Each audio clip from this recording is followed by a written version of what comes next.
Olá, mais uma vez. Boa noite a todos e todas. Bem-vindos à nossa palestra sobre desinformação, racismo algorítmico e violência nas redes sociais. Eu me chamo Tainá Monteiro, sou ex-aluna de técnico em Química aqui do campus São Gonçalo e atualmente estou cursando Relações Internacionais na UF. Vou estar aqui à frente dessa palestra. Primeiramente, a gente gostaria de agradecer a presença de todos e também da nossa palestrante convidada, Gabriela. Mais uma vez, Gabriela, muito obrigada, que aceitou o nosso convite. A ideia da palestra foi desenvolvida através de um trabalho da disciplina de Sociologia, ministrada pela professora Marcela, junto com as alunas Bruna Werneck. Olá, boa noite. A Júlia Mendes, que infelizmente não vai estar podendo estar presente aqui na palestra, e a Júlia Kifarelli. E além das já Oi, boa citadas... tarde. Desculpa, Tainá. É que o microfone demorou. Beleza. E além das já citadas, hoje a gente tem também a presença da nossa diretora de assistência estudantil do campus, a Gleice Figueiredo. Oi, gente. Boa noite, boa noite. E é também importante relembrar que essa palestra é feita em colaboração com o NEAB, que é representado pela professora Janaína, mas ela infelizmente não está presente aqui também.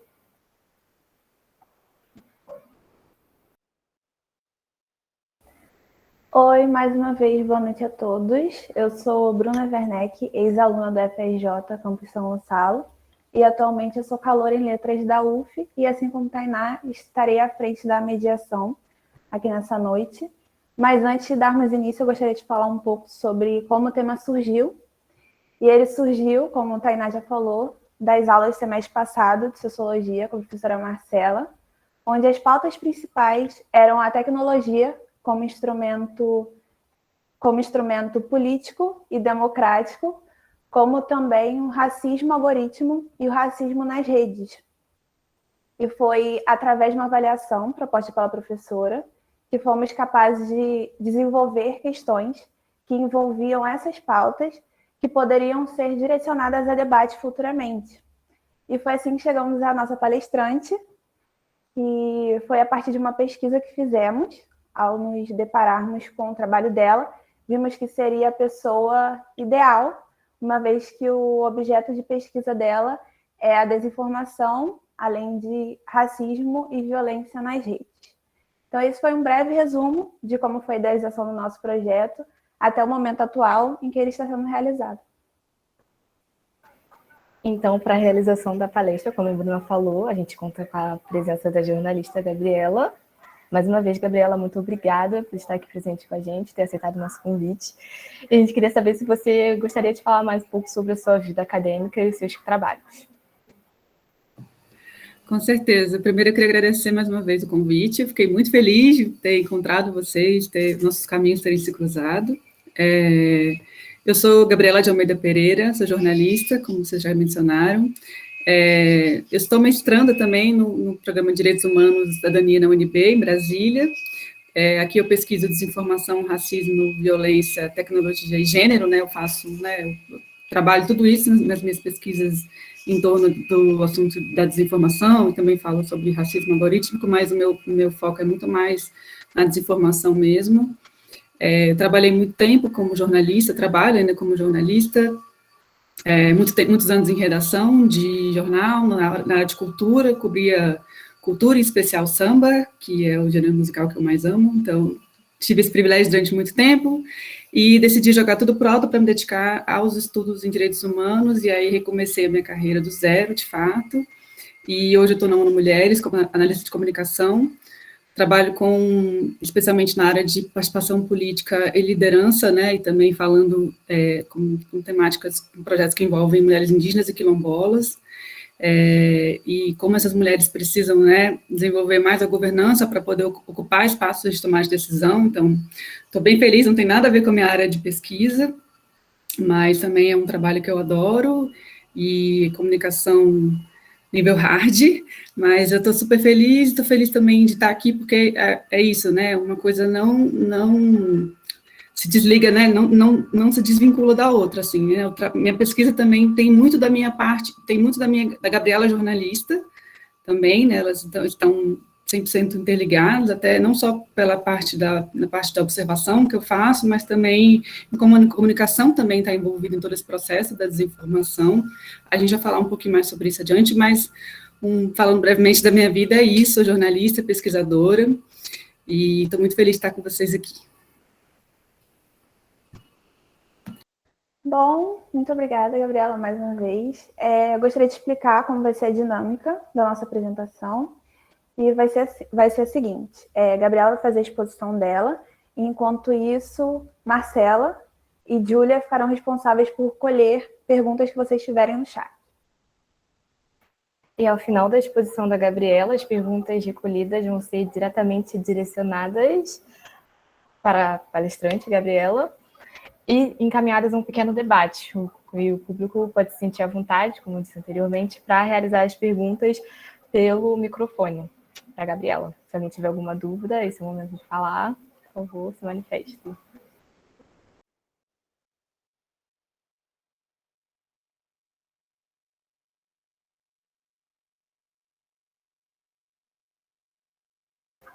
Acho que tu pode ir então, Bruna.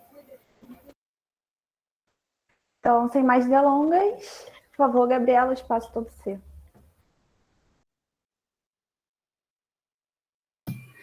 Gleice, eu tenho, @Gabi de Almeida. Eu tive que fechar por determinação da ONU Mulheres, mas podem me seguir lá, no Twitter a mesma coisa, gente. Eu fico super feliz de ver vocês lá e a gente poder trocar várias figurinhas. Literalmente. Inclusive, a gente vai zap depois, mas vamos falar aqui do que importa. Gente, primeiro eu vou falar um pouquinho sobre como a minha pesquisa... Eu falei com as colegas no começo que é uma palestra, a gente tem esse nome de palestra, às vezes pode ter um som um pouco mais... uma nomenclatura mais sóbria, mais séria, assim, formal, séria, mais formal, mas eu quero mais ouvir também vocês, então vai ser um bate-papo, vou contar um pouco da minha experiência, vocês entendam um pouco sobre o que eu estou pesquisando, e a gente tem um pouco da noção do buraco que a gente está, mas onde a gente pode chegar também juntos, né, acho que é interessante a gente pensar coletivamente em saídas, então depois a gente pode conversar no final, eu quero muito ouvir as experiências de vocês também, mas, enfim... como eu falei anteriormente, eu decidi estudar direitos humanos porque sempre foi a minha paixão e fui para o mestrado e inicialmente eu ia fazer um trabalho de memória de uma importante ativista de direitos humanos, mulher negra, que, enfim, eu achava que deveria ter uma expressão maior e não tinha, assim, né, falando em termos de Brasil, as pessoas não conheciam muito ela, mas no meio do caminho eu ainda estava tentando ver como é que seria o meu campo profissional, porque eu estava sem trabalho, eu tinha saído da redação, e aí eu vi que estava se falando muito sobre desinformação no Brasil, ainda sobre fake news, né, a gente não usava esse termo, desinformação, e eu vou falar para vocês um pouco sobre essas diferenças, mas foi logo depois da eleição do Trump, né, nos Estados Unidos, então estava se falando muito sobre isso, e eu pensei, isso era 2016, aí eu pensei, nas eleições da Dilma também, né, na segunda, né, quando ela concorreu com a Aécio, já estava se falando muito sobre isso, mas com Trump foi uma coisa bem intensificada. E aí eu falei, cara, agora é a hora de eu começar a trabalhar um pouco nisso, porque acho que é um campo importante para o jornalismo dos próximos anos, né, então vou fazer um curso, eu fiz um curso com a agência Looper, que é uma agência de checagem de notícias, e de fatos, né, e aí eu falei, vou entender mais para trabalhar com isso, pode ser que eu venha trabalhar com isso. E quando eu fui fazer esse curso, eu falei, cara, realmente, as coisas são bem mais complexas do que a gente imagina, e se isso vir o Brasil como está lá fora, e com a força que tá lá fora, né, se isso chegar aqui dessa forma, a gente está muito ferrado. E quando estava desenvolvendo o projeto para o mestrado, a Marielle Franco morreu. E eu fui atravessada pela morte dela, assim como eu acredito que muitas e muitos de vocês. E como uma ativista de direitos humanos, uma mulher que há anos pensa raça e gênero, né, e essa construção social, então foi muito difícil para mim, e depois lidar com as mentiras que foram criadas sobre ela, porque para mim era absurdo aquilo, né, como as pessoas realmente estavam criando, são cigarros, tá, espero que não esteja atrapalhando o som de vocês. Como foram criadas tantas mentiras e como elas foram distribuídas de uma forma tão rápido, né?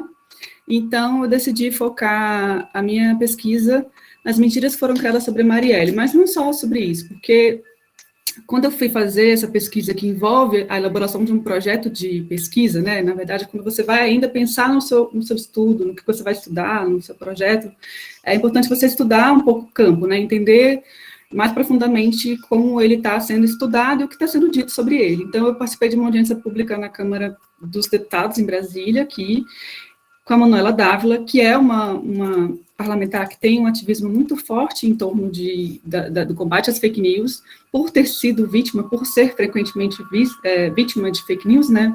Inclusive, nessa audiência pública, ela falou sobre as violências que ela sofreu. Ela falou sobre como a filha dela levou um tapa na cabeça ainda bebê, num show, porque acusaram ela de ter feito o enxoval da criança em Miami, e que tipo de socialista era ela, que foi para Miami, enfim, uma mentira absurda, mas que o que me chocou foi a violência, né, terem batido na filha dela, uma bebê. Enfim, e aí ela falou isso, e aí ela começou a falar sobre o que estava acontecendo com a família da Marielle, as violências que elas estavam sofrendo em decorrência dessas mentiras que tinham sido criadas, né, e aí falou sobre pessoas urinaram no túmulo da Marielle, os xingamentos que a família sofreu, as ameaças, enfim, os empurrões, e aí aquilo tudo me tocou e eu falei, é isso, eu vou falar sobre os impactos das fake news nas vítimas dessas mentiras e nas pessoas que rodeiam, né, e aí eu ia falar sobre Marielle, eu ia falar sobre Manuela, eu ia falar sobre Jean Willis, eu ia falar sobre várias pessoas, eu ia pegar uma mulher negra, eu ia pegar, enfim. E aí eu recebi, né, aquela bênção, né, da orientadora que falou, querida, isso aí é uma tese de doutorado, você não vai conseguir fazer tudo isso, vamos ter foco nessa vida. E aí eu falei, meu foco é Marielle, para mim é o que está me movendo mais nesse momento, então vamos falar sobre o caso da Marielle, as mentiras foram criadas, e como elas atravessaram a família, e o que foi feito, né, a partir de então. E aí, então, eu fui para o Rio, conversei com a família da Marielle, e aí nisso veio a pandemia, muitas coisas aconteceram, mas, enfim, consegui fazer essa parte inicial das entrevistas e consegui também desenvolver muito do trabalho, né, tá? Vou terminar ele, né, não consegui terminar por conta de outras complicações, mas, enfim, o que eu encontrei no meio desse caminho? Encontrei como as mulheres negras, e aí é importante também que esse link que eu trago do livro do Tarcísio, que ele organizou, né, de comunidades, algoritmos, acho que é importante vocês baixarem também, porque tem um texto muito importante do Luiz Valério, que fala sobre como as mulheres negras, elas são vítimas, né, de forma ainda mais, especialmente cruel, de ataques online. Eu percebi isso muito, eu encontrei eu consegui encontrar esse ambiente hostil, agressivo, violento, que é direcionado especialmente para as mulheres e população. Quando eu falo de minoria, a gente fala minoria política, né? A gente não usa esse termo minoria, tratando desses grupos, mas como ele é direcionado especialmente a essas mulheres, e queria entender um pouco por que essas mulheres, né? E aí o Luiz Valério fala, inclusive, no artigo do livro, sobre grupos de mulheres que estão em locais, na classe média, por exemplo, são atacadas, os 30 e poucos anos. Ele faz um recorte muito interessante para avaliar por que essas mulheres estão sendo atacadas. E aí, quando a gente vai perceber que mulheres que estão em locais que elas socialmente não foram, quando a gente vai falar sobre, historicamente, né, as pessoas não colocavam as mulheres negras nessas posições, de espaços de poder, espaços de liderança, em posições que não são subalternas, as pessoas não conseguem simplesmente lidar com essas mulheres nesses lugares, então elas são atacadas, e aí quando a gente observa o caso da Marielle, e de outras mulheres que estão na política, o caso dela também a gente pode considerar uma violência política, né, é isso, as mulheres são silenciadas, ela nunca pode ser a vítima, né, porque ela mereceu sofrer aquele assassinato, aquela forma cruel, enfim. Mas o que a família da Marielle me trouxe muito foi também a forma como elas lidaram com essas mentiras, como a Aniele tem uma capacidade enorme, inclusive, de conversar com pessoas hoje que falam assim, eu distribuí fake news sobre a Marielle, eu acreditei e passei adiante, porque eu realmente acreditava naquilo. Grande parte dessas pessoas, inclusive, vieram após aquele documentário que a Globoplay fez. A Globo fez um documentário sobre a Marielle, para contar um pouco sobre o assassinato dela e do Anderson, e depois daquele documentário, algumas pessoas procuraram a família da Marielle, em especial a Aniele, para poder pedir desculpas. Eu achei isso incrível, né? A gente não imagina ainda que a gente consiga tocar algumas pessoas, a gente acha que a gente não consegue furar a bolha para falar sobre esses assuntos, e esse foi um grande exemplo de que ainda é possível falar sobre isso de uma forma democrática, né, e de uma forma ainda digna, assim. Então, essa minha pesquisa sobre a Marielle me levou a outros lugares, porque aí eu fui falar com a advogada, que teve, que até hoje acompanha a família também, e que me trouxe alguns aspectos um pouco mais cruéis, como as pessoas foram ruins, é uma palavra, assim, um pouco até branda, malvadas, más, eu não sei nem exemplificar, eu não sei o que falar. E ela falou assim para mim, Gabriela, quando chegam datas especiais, as pessoas voltam a recuperar essas mentiras e voltam a distribuir. E eu queria entender por que também as pessoas fazem muito isso, continuam, né, repercutindo essas mentiras e passando adiante, mesmo tanto tempo após a morte. E por que ela, né? Isso é uma pergunta que a gente ainda se faz, a gente fica tentando entender, mas hoje, se você for notar, e eu percebo isso também no campo que eu tenho visto, que também, conforme a tecnologia, ela vai também modificando a forma da nossa comunicação, essas mentiras e o que a gente chama muitas vezes, de racismo recreativo, a forma como as pessoas brincam com a mulher negra, com a pessoa negra de maneira geral, e elas têm uma forma que elas consideram que seja legítima de brincar com os corpos negros, ela se atualizou também. E aí, agora, essas fake news sobre a Marielle, e às vezes também essas brincadeiras, que são, muito entre aspas, são criadas sobre a morte dela, ganham agora, por exemplo, tons de figurinha. Então, assim, as violências, elas vão se refinando e se tornando ainda mais abjetas, né? E então, quando eu fui pesquisar o que estava acontecendo com a Marielle, eu fui mergulhando mais no campo da desinformação e para entender um pouco mais sobre esse fenômeno. Por que a gente fala desinformação e não fake news? Fake news é um termo que ele ganhou mentira existe desde que o mundo é mundo. Então, assim, criar mentiras sobre outras pessoas para prejudicá-las, a gente sabe que isso existe desde que o mundo é mundo, assim, isso não é uma coisa nova, que foi criada com Bolsonaro nem com Trump, isso já existe há muito tempo.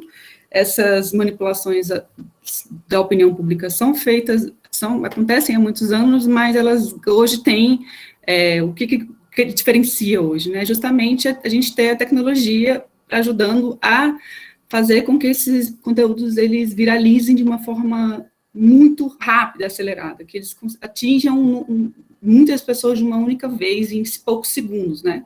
Então, esse é o problema maior. Então, fake news, quando o termo surge, começou a ser falado, ele era realmente utilizado para falar sobre desinformação, já sobre esse universo, né, que abriga diferentes molduras para essas mentiras, ou às vezes nem a mentira em si, mas como uma notícia verdadeira num contexto errado, essas coisas que a gente, depois eu posso falar um pouquinho mais sobre as molduras que a fake news pode ter, né, a desinformação pode ter. E aí, o que aconteceu com Trump? Ele foi eleito, né, com aquela enxurrada de mentiras, com uma manipulação da opinião pública que foi feroz, que eu também posso passar também alguns vídeos filmes para vocês entenderem um pouco sobre como a manipulação aconteceu nos Estados Unidos e como o Facebook foi uma rede social que esteve foi muito utilizada para isso também, inclusive como no Reino Unido também, no Brexit, né, aquela campanha para a saída do Reino Unido da União Europeia, também teve, né, uma manipulação brutal via Facebook. Então, e aí quando a gente fala de algoritmo, né, a gente está sendo muito ali feito de marionete mesmo por essas grandes empresas que estão usando as nossas emoções e usando as nossas preferências para poder nos manipular, enfim, vendendo para esses grupos que têm interesses que são políticos e comerciais, né? Então, quando o Trump foi eleito, e aí eu lembro muito que a imprensa não acreditava que ele ia ser eleito. As pessoas não acreditavam, porque era tão absurdo, né? Um cara como aquele, nossa, ele não vai ser eleito. E aí ele foi eleito, e aí a imprensa era contra ele, assim, né? Fazia matéria sobre os absurdos que ele falava, e ao mesmo tempo que fazia aquelas matérias falando sobre os absurdos, ajudava a ventilar também os absurdos, né, porque isso é uma crítica que eu tenho também, e que é muito discutido nos estudos sobre desinformação, como a imprensa também ajuda muitas vezes a espalhar essas notícias que são essas inverdades, né, que os políticos falam, os formadores de opinião, as pessoas são muito influentes, no momento em que elas só republicam o que eles estão falando, sem ter né, sem, muitas vezes, questionar criticamente aquelas ponderações. Então, o Trump começou a ser questionado pela imprensa sobre as coisas que ele falava, e aí ele começou a apontar, isso é fake news, e aí ganhou uma conotação política.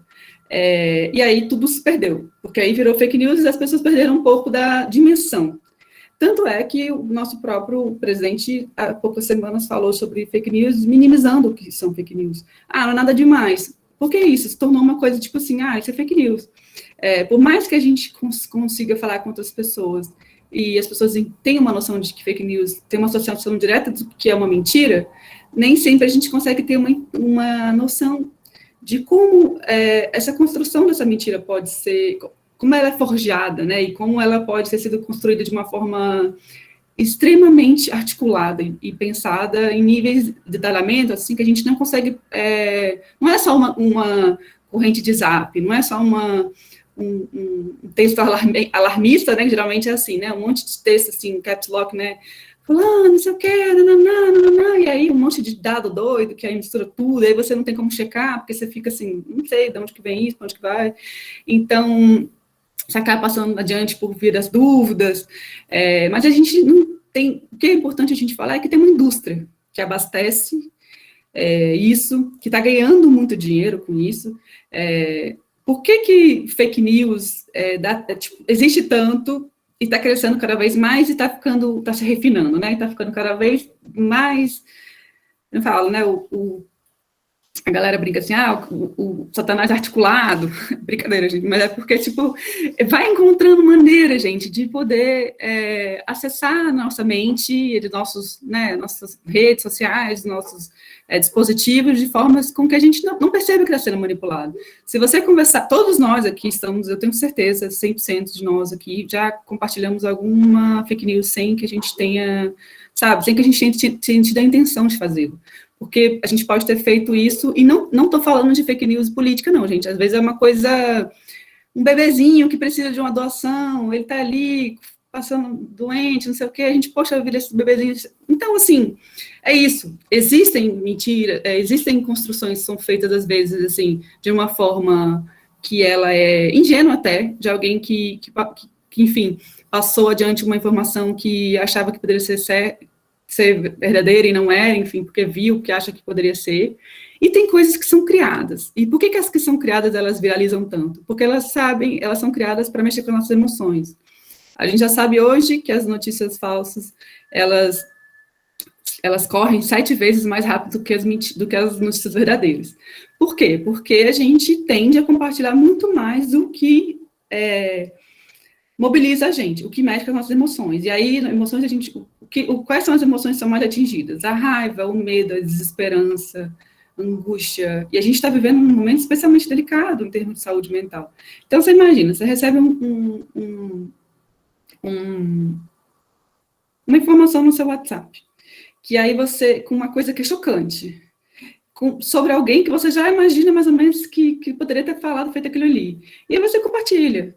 Sem clicar no link, sem ver direitinho se aquela matéria existe, se é de um veículo confiável, se tem contexto, porque o que está pegando mais as pessoas hoje é o contexto. Às vezes é uma informação verdadeira, que existiu, mas ela é de 2016. Gente, se hoje, 2021, o que foi dito mês passado já não vale, em termos de pandemia, por exemplo. Lembra quando a pandemia começou? Não se falava em usar máscara. 3 meses depois, as orientações eram completamente diferentes. Então, por exemplo, utilizaram um vídeo do Drauzio Varela sem contexto. E quiseram fazer isso para, enfim, acabarem, né, com todo o respeito, enfim. Tentaram queimar o filme dele, falando em termos mais, assim. Já tentaram queimar o Drauzio Varela, mas, enfim, é isso que fazem. É sempre com uma intenção que tem política econômica por trás, assim, não é tão aleatório, assim, não é assim, nossa, alguém entrou no site do G1 em 2016, achou esse post aqui e decidiu compartilhar agora. Então, a gente tem que, na verdade, pensar muito bem sobre como, quando chega para a gente exercitar um pouco o pensamento crítico de qual a intenção por trás disso aqui. Qual a intenção por trás de quem criou ou por trás de quem compartilhou, não talvez nosso colega direto, porque nossas redes de confiança, geralmente, elas são criadas por pessoas que a gente, de fato, tem uma proximidade, um respeito, geralmente as duas coisas juntas, mas, assim, às vezes são grupos da igreja, são grupos do nosso condomínio, da nossa família, são pessoas que a gente tem um vínculo mínimo ali. Então, às vezes, o intuito daquela pessoa era justamente aquilo que eu falei para você. Ela foi afetada por uma emoção, e aí, acho que o brinco está batendo no microfone. Ela foi afetada por uma emoção e ela decidiu compartilhar com as pessoas que ela ama para que as pessoas possam ficar alertas. Então, você percebe que é muito numa intenção boa. Por que as fake news e desinformação hoje chegou no nível que chegou? Tem robô envolvido? Tem robô envolvido. Tem pessoas que estão pagando robôs para poder ajudar a ficar lá tweetando um monte de maluquice lá, e aí ficar aumentando a repercussão de tal assunto? Tem, com certeza. Mas um dos maiores problemas que a gente tem hoje não é robô. São as pessoas que têm muitos seguidores, são influenciadores, formadoras de opinião, são pessoas que têm páginas no Facebook com milhões de pessoas. Porque um post que essa pessoa faz, divulgando uma informação falsa dessas, ela já chega para milhões de pessoas instantaneamente, que são às vezes notificadas por uma notificaçãozinha ali, e aí já cria esse pânico e já começa a distribuição. Canais do Telegram hoje, que você pode ter milhões de pessoas, enfim, é uma distribuição massiva e muito rápida. Quando eu quero falar para vocês assim, que a construção de mentiras sobre pessoas negras não é nova, a gente sabe que não é nova, porque a criação que as pessoas têm do que é o ser negro, né, o que a sociedade branca, racista, patriarcal, criou do negro, essa construção que é extremamente preconceituosa, ela é forjada na mentira, né, na hipersexualização, de como as mulheres são para isso e para aquilo, e os homens têm isso, aquilo, dotes assim, assensado, e como o homem é ladrão, e a mulher não sente dor, então ela não precisa receber anestesia, porque ela é mais fortuna, e aí, então, são construções que foram mentirosas desde sempre, assim. Então, é isso, a gente foi desumanizado a ponto de sermos escravizados durante séculos. Então, assim, você imaginar que isso não aconteceria agora, seria também uma ingenuidade nossa. O que me preocupa, por exemplo,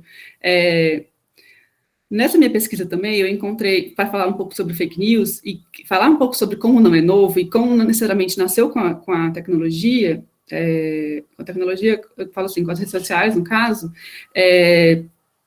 eu encontrei a história, me deparei com a história da Mãe Gilda. Mãe Gilda era uma importante mãe santa da Bahia, uma Yalorixá, e era uma ativista pelos direitos da população negra, baiana, e também contra a intolerância religiosa, e ela deu uma entrevista para a Veja em 92, se eu não me engano, e era para aquelas páginas amarelas, que é uma área nobre da revista, era uma entrevista para falar sobre o Collor na época, e aí era uma discussão que estava tendo sobre o possível impeachment ainda, e era ela vestida com as suas roupas tradicionais, com um trabalho na frente dela, e falando que ela estava fazendo um trabalho para o Brasil prosperar e melhorar e sair dessa crise política que estava acontecendo na época. Corta, passou. Alguns anos depois, a Folha da Igreja Universal, ela pegou a foto da Mãe Gilda, colocou na capa do jornal, com uma tira no rosto dela, falando: macumbeira, charlatã, engana fiéis. E teve uma distribuição de 1 milhão de cópias. E as pessoas começaram a agredir a Mãe Gilda por causa disso, na rua. E, em decorrência das agressões que ela sofreu, ela teve um infarto e morreu. Então, eu considero ela uma vítima de fake news. Ela não é isso, a gente consegue imaginar hoje uma pessoa que morreu em decorrência de fake news, a gente não consegue ter muito uma noção de como isso acontece na prática. É assim, as pessoas, elas acreditam no que elas receberam, porque também tem a gente chama de câmara de eco, né, que vai ressoando ali o que a gente já, no fundo, acredita que seja verdade, porque a gente tem as nossas também, a nossa bagagem também, a gente também tem as nossas próprias crenças, né, então não é também aleatório, e aí as pessoas embarcam, e aí elas vão passando adiante, e aí elas tem uma coisa brasileira também de querer fazer justiça com as próprias mãos. A gente tem uma cultura do linchamento que é absurda, cruel, que também durante muitos anos ela tem ainda alvo certo, né, que a população negra também, isso é a grande maioria. Então, isso que aconteceu com uma mãe de santo. E aí, alguns anos depois, a data da morte dela foi instituída pelo então presidente Lula como Dia Nacional da Luta contra a Intolerância Religiosa. E é uma data que surgiu, poucas pessoas sabem que foi uma data que surgiu em decorrência de uma pessoa que morreu vítima de mentira. Então, até hoje, a filha dela se tornou uma importante Yalorixá na Bahia, né? Ela também luta pela memória da mãe. Frequentemente, o busto da mãe é atacado lá em Salvador. Então, assim, é uma luta que ela é constante, e a luta pela memória ela é constante também. E aí, pela Marielle também é uma luta que a gente, que vem sendo feita, e aí o Instituto Marielle foi criado também muito em torno disso. Uma dos pilares do Instituto Marielle Franco, que a família criou, é a luta pela memória, para que elas consigam, e também para dar continuidade ao trabalho que a própria Marielle fazia, o trabalho político e social também. Mas por que é importante a gente entender o que está sendo criado sobre nós, para que a gente possa, inclusive, pensar em saídas? A partir da pesquisa com a Marielle, com a Gilda também, eu encontrei outros casos semelhantes de pessoas negras que vêm sendo vítimas de fake news e de desinformação. Quando eu falo de fake news, eu estou falando também de fake news, eu gosto de falar porque eu acho que é o termo que as pessoas mais entendem, né? Desinformação acaba sendo um termo que se distancia da população, e eu quero que esse diálogo ele seja o mais próximo possível, que a gente consiga realmente dialogar. Então, é isso, fake news, na sua essência, dessa forma mais simples. Quando a gente percebe que corpos negros estão sendo, né, imagens de pessoas negras estão sendo manipuladas para poder criar mentiras contra elas, e a gente vai enxergando que isso tem uma constância, e que não necessariamente é feito só com pessoas que têm, por exemplo, o que aconteceu com a mãe Gilda.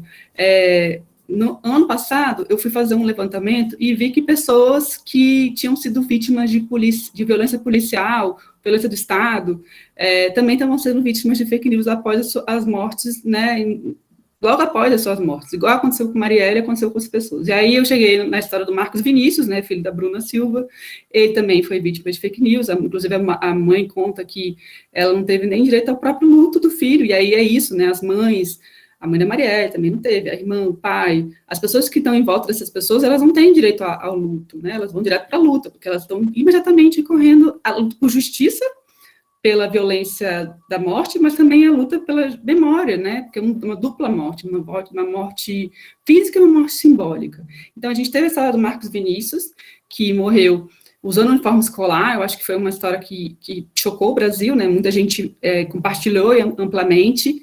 A gente teve a história também do João Pedro, que também foi uma história que chocou muitas pessoas, também era um menino novo, que, enfim, estava em casa, e aí sumiram com o corpo do garoto, e aí, de repente, pareceu bizarro. E aí também teve a história do Evaldo, que foi o homem que morreu na operação do Exército, que teve o carro fuzilado. O que a gente percebe? Que todas essas pessoas eram negras, e todas essas pessoas foram vítimas de fake news após as suas mortes.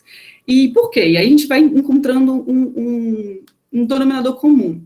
São pessoas que tiveram as suas grande repercussão nacional, grande comoção nacional. Então, as pessoas que criam essas peças, elas têm o objetivo de fazer com que essas pessoas elas não mereçam, não tenham a honra de serem, que as pessoas chorem as mortes delas, que lamentem as mortes delas. Não, imediatamente vai ser criado que o Evaldo furou a blitz porque ele tinha o documento atrasado, que o Marcos ele era um bandido que estava com uma metralhadora assim assado, com uma montagem tosca. A própria Marielle, eles não fizeram nem questão de fazer uma montagem, eles criaram, botaram uma foto de uma mulher branca no colo de um homem aleatório, falaram que era ela no colo de um traficante, enfim.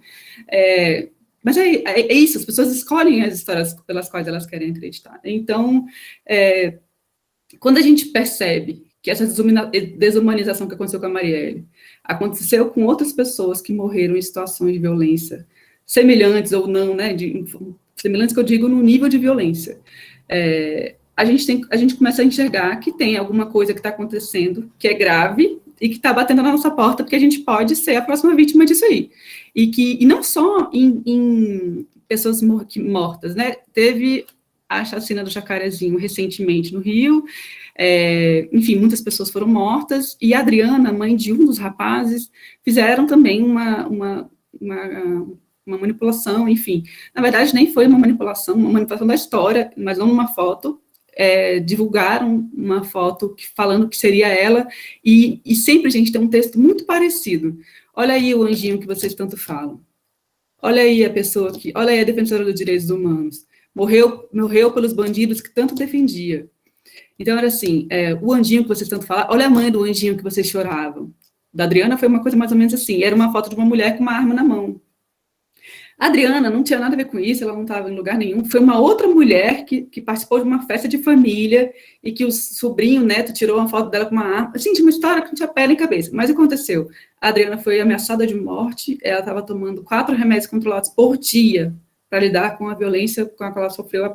Você imagina uma mulher que perdeu o filho numa situação como essa, a polícia chegou matando e matou o filho dela, e depois ela foi vítima de uma construção mentirosa, para que ela não fosse digna, a mãe, de chorar a morte do próprio filho. Vão matando a gente de tantas formas, e é isso, né, a gente fala-se muito sobre quando o racismo não mata, ele enlouquece, por isso também, né, porque você vai perdendo, né, a capacidade, inclusive, de se manter sã num ambiente como esse. Então,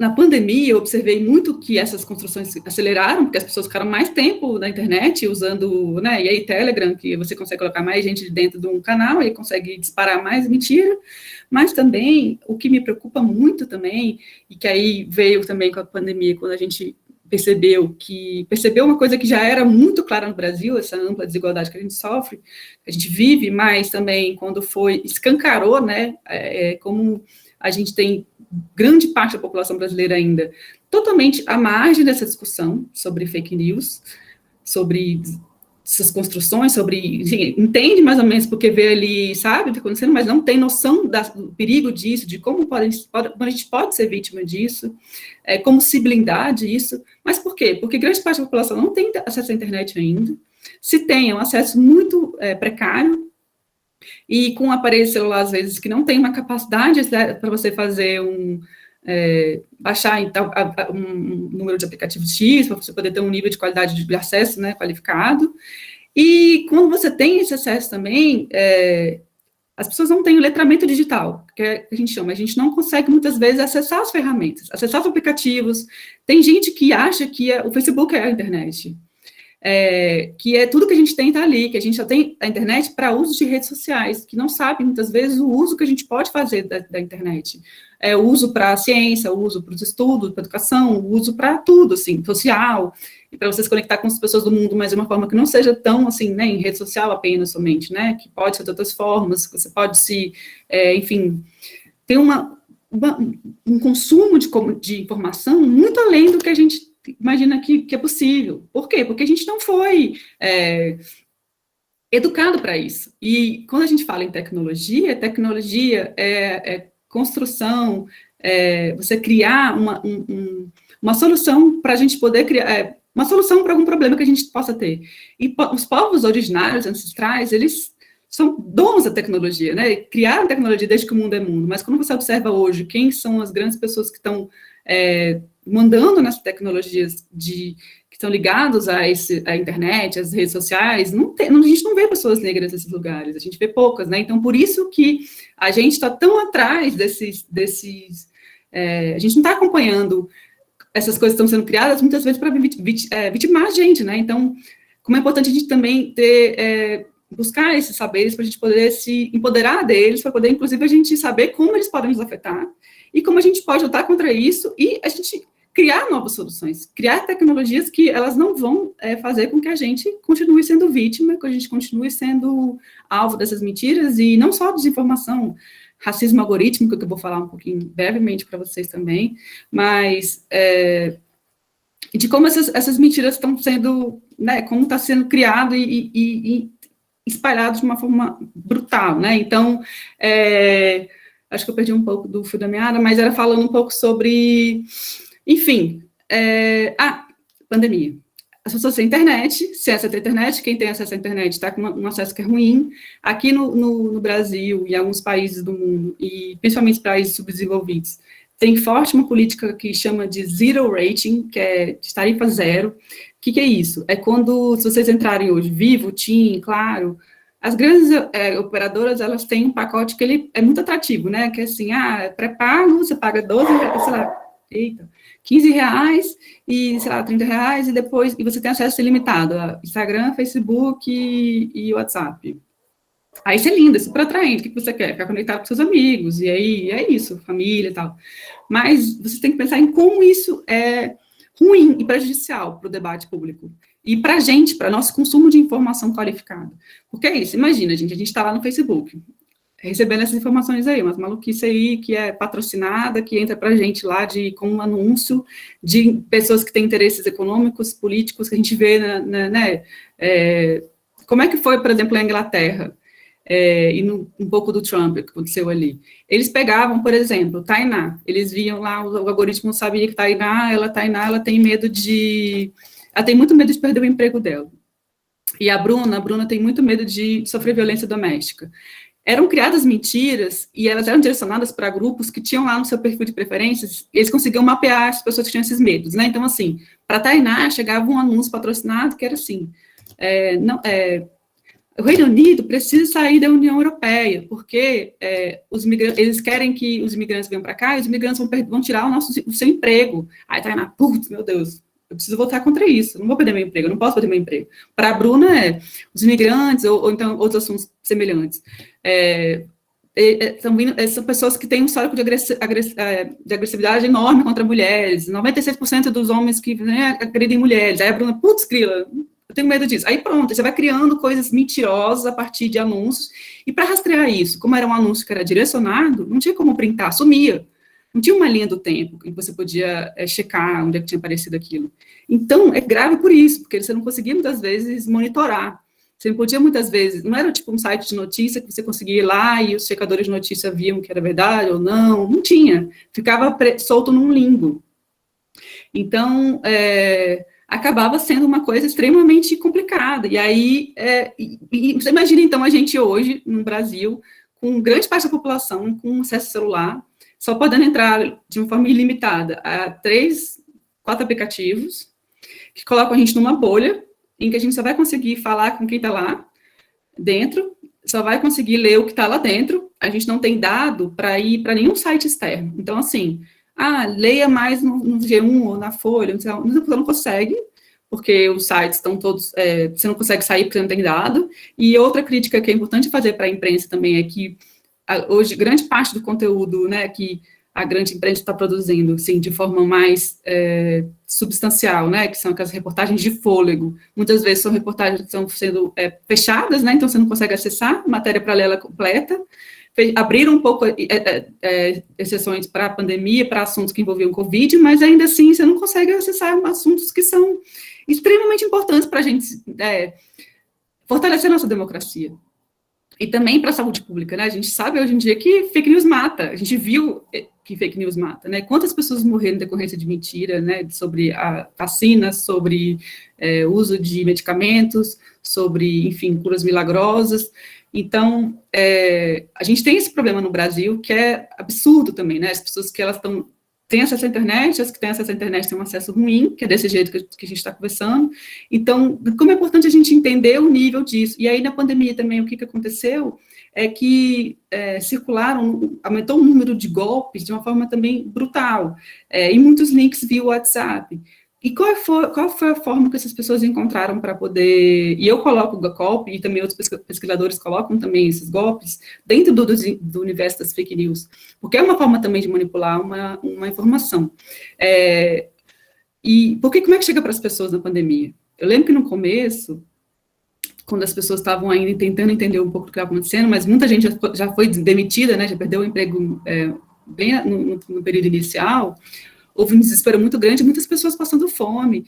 Então, eu lembro que alguns golpes que surgiram na época era do Vale Gás, E aí eles faziam uma moldura perfeita de como se fosse realmente uma mensagem do governo federal, falando, você vai ganhar o auxílio Vale Gás, aí preenche aqui o link com as informações. Aí a pessoa clicava, desesperada, gente. Pô, imagina, alguém que está numa pandemia, com 6 filhos em casa, precisando de gás, e aí vai ter um auxílio, cesta básica. Eu lembro que cesta básica e auxílio gás eram os que mais circulavam, assim.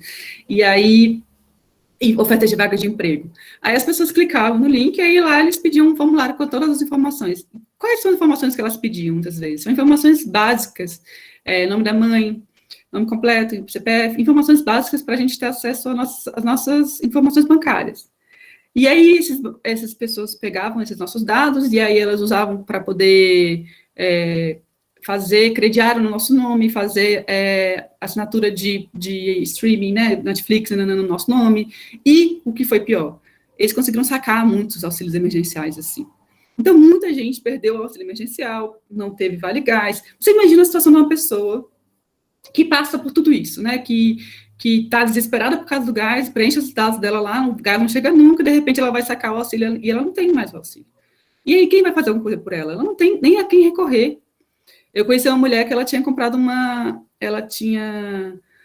uma televisão para o filho dela, e aí, num sorteio, num link muito doido desse aí, ela falando do golpe que ela sofreu, e ela falou, eu perdi tudo que eu tinha, porque eu juntei aquele dinheiro, porque era o presente do meu filho, e aí, logo depois veio a pandemia, ela falou, eu fiquei sem nada, sem a televisão. Você imagina um desespero de uma mulher dessa, que mora numa periferia de São Paulo, sem poder, assim, ela ficou completamente no escuro, e aí você não tem Procon, você não tem com quem falar.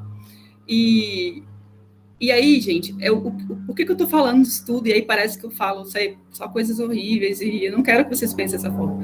O que é importante trazer aqui para essa conversa é como é importante a gente saber o que está acontecendo, o que pode acontecer, em que níveis, né, isso pode chegar, como afeta a nossa vida de formas que a gente não imagina muitas vezes, que não é assim tão, não, é só fake news do Zap, é só política, ano que vem a gente vê isso, ano que vem, né, o bicho pega de novo, a gente vê isso. Não, a gente está sendo afetado por isso hoje.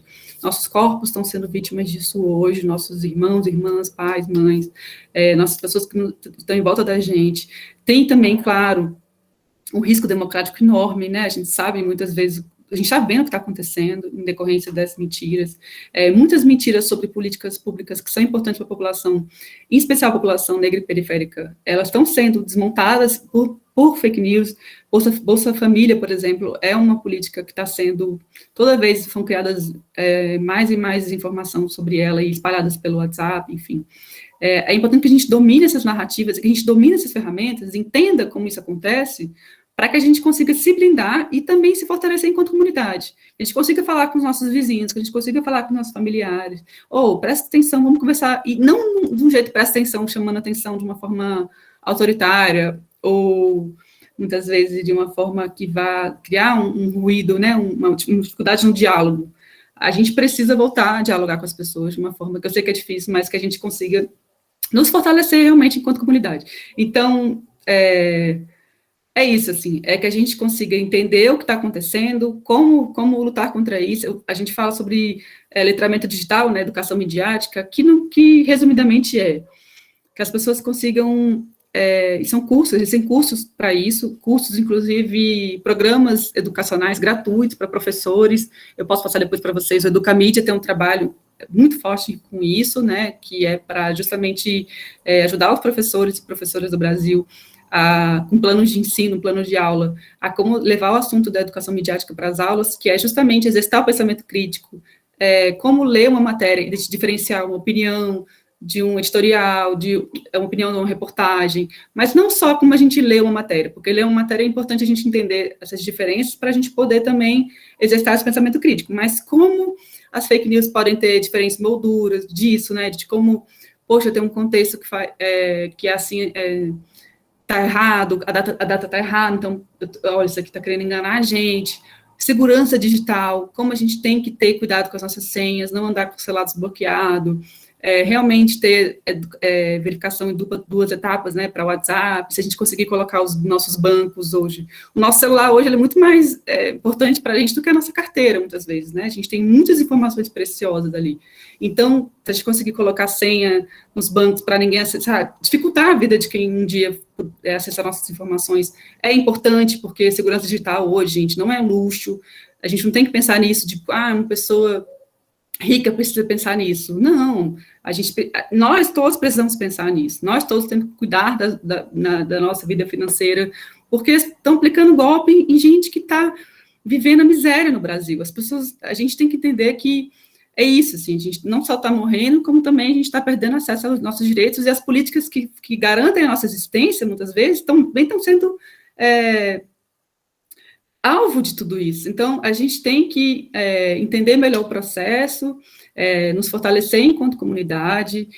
Quando a gente fala de racismo algorítmico também, como também muitas tecnologias que foram criadas com o intuito de inovar e trazer grandes soluções, né, solucionismos, que fala assim, de soluções para poder avanços, elas têm sido utilizadas, elas foram pensadas e foram testadas em corpos brancos, e aí quando você pensa em corpos negros, está sendo, a gente está sendo afetado de uma forma diferente e cruel, e aí eu lembro que as primeiras pesquisas que surgiram sobre isso, primeiras não, mas as primeiras em que eu tive acesso, não as foram as primeiras, obviamente, mas eu lembro que era muito assim, testes com pesquisadores, carros que vão ser inteligentes e vão parar, que freiam, né, quando eles veem um corpo, eles não estavam freando para pessoas negras, porque eles não tinham sido testados com pessoas negras, eles não reconheciam a pele negra.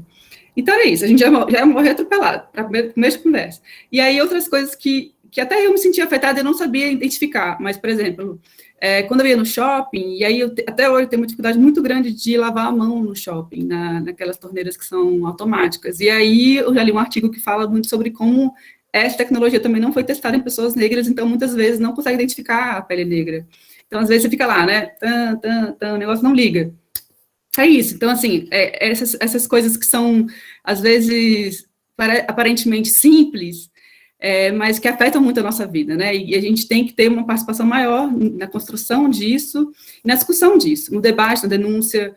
Hoje está se falando muito sobre reconhecimento facial, só para falar um pouco sobre racismo algorítmico, pensando também que são pessoas brancas que estão fazendo, que estão colocando lá as informações no banco de dados, vou falar de uma forma bem simples. É assim, a gente vai desenvolver, tem nos Estados Unidos e em outros países, vamos desenvolver aqui um programa que ele vai mapear todas as sentenças que já foram dadas, eles colocam no banco de dados todas as sentenças que foram dadas naquele estado, e aí, para facilitar a vida do juiz, as próximas sentenças, eu vou colocar lá o nome assim, Gabriela de Almeida Pereira, 35 anos, cor da pele, crime, lugar onde mora, pronto. E aí o programa vai me ajudar a fazer uma sentença automática a partir do cruzamento de dados. Aparentemente, se você ouvir, você fala, gente, genial, né? Nossa, vai facilitar tudo. Mas não, se a gente tem um judiciário que é racista, que durante anos incriminou pessoas de forma injusta e desproporcional, em que pessoas que foram pegas pelo mesmo crime tiveram sentenças completamente distintas, o que eles notaram? E lá nos Estados Unidos isso aconteceu, tem acontecido. Eles começaram a ver que o sistema estava sendo racista porque o programa estava sendo racista porque o sistema é racista. Então, ele estava só reproduzindo o que pessoas brancas fizeram durante anos, enfim, o que o racismo estrutural fez. Então, assim, um sistema, uma inteligência artificial, ela vai reproduzir o que as pessoas que estão fazendo, que estão colocando naquela máquina, faz. Então, assim, a gente não tem que esperar, por exemplo, que um programa de reconhecimento facial vai ser a solução para a polícia, porque vai ajudar a prender as pessoas e vai buscar os rostos, identificar imediatamente e conseguir prender um... Não, gente, se isso fosse a solução, a gente já teria resolvido a criminalidade há muitos anos, mas não, obviamente. Quais são os rostos que estão lá há anos também na polícia, que tem problemas sérios no Brasil e no mundo? São rostos negros e muitas vezes não são rostos de pessoas que nem presas foram, que estão em bancos que não deveriam estar.